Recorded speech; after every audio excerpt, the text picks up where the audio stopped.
હાલો આજ ઘરનું કામ મૂક્યું પડતું હવારમાં અમે પહોંચી ગયા ગૌશાળાએ.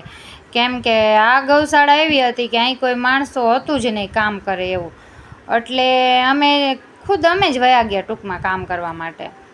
હવે આ ગૌશાળા છે, આ લાપારીની ગૌશાળા છે. હવે અહીંયા ખાલી ગાયું નથી રાખવામાં આવતી, અહીંયા ખૂટિયાઈ રખાય છે. હવે આ બધા તમને એમ હશે કે ગાયું, ના ગાયું નથી, આ ખૂટિયા છે. ગાયુંથી ઝાઝા કદાચ ખૂટિયા હોય ને તોય ના ન કહેવાય. જો આમાં બધી ગાયું બાંધી છે.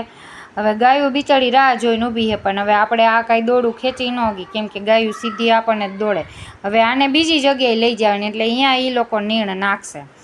હવે માણસોનો અભાવ હતો એટલે બિચારા ગાડીવાળા ભાઈએ એ મદદ સારી કરાવી કે નકર તો 2 ગાડી ખાલી ક્યારે થઈ રહી, એને એટલી વાર ખોટી થવું પોહાય નહીં.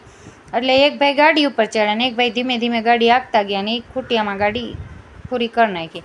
હવે આ ગાયું છે, અહીંયા એ ગાયું જે દૂધણી ગાયું હોય ને એ એકો જો એના નાના નાના બદુડા. હવે આમાં ગાયું છે ને એ માંદ્યું છે, બાજુમાં ગાયું એવી પાછી માંદ્યું ગાયું. હવે જો મેં તો 1-2 વાછડા છોડ નાખ્યા. પછી અમે આ ગમાણમાં જ બધે નીણ મેં જ નાખી. મને તો નાના નાના બદુડા બહુ ગમતા હતા, પણ મને એમ થયું ઘરે લઈ જાઉં. વળી મને યાદ આવ્યું કે મારે એક નાનો માધ્યો છે, હવે એને રાખું કે આને રાખું, એટલે પછી વળી માંડી વાર્યું. અને ગાયોને આપણે પહેલી ગાયને નાખ્યું, છેલ્લી ગાયને નાખીને ત્યાં પહેલી ગાય આગળ તો કાંઈ હોય જ નહીં. અમારા ચેતુબેન તો આવ્યા હતા, પણ એ તો બસ ખાલી નાના બદુડા આગળ જ ઊભા રહ્યા. આપણને એમ થાય ગૌશાળા, પણ એનું મેનેજમેન્ટ કરવું બહુ અઘરું છે ને. અહીંયા તો એટલી બધી ગાયો છે ને, 3-4 જગ્યાએ ગાયું રાખી છે. કોઈ હાજી ને કોઈ માંદી. જો મારા ઘરવાળા કામે લાગી ગયા, એ મેંડા પાથરા નાખવા.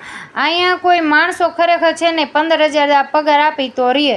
હવે જો ગૌશાળા છે, હવે આમાં નિર્ણય માંડ થતા હોય તો માણા કેમ રાખવા.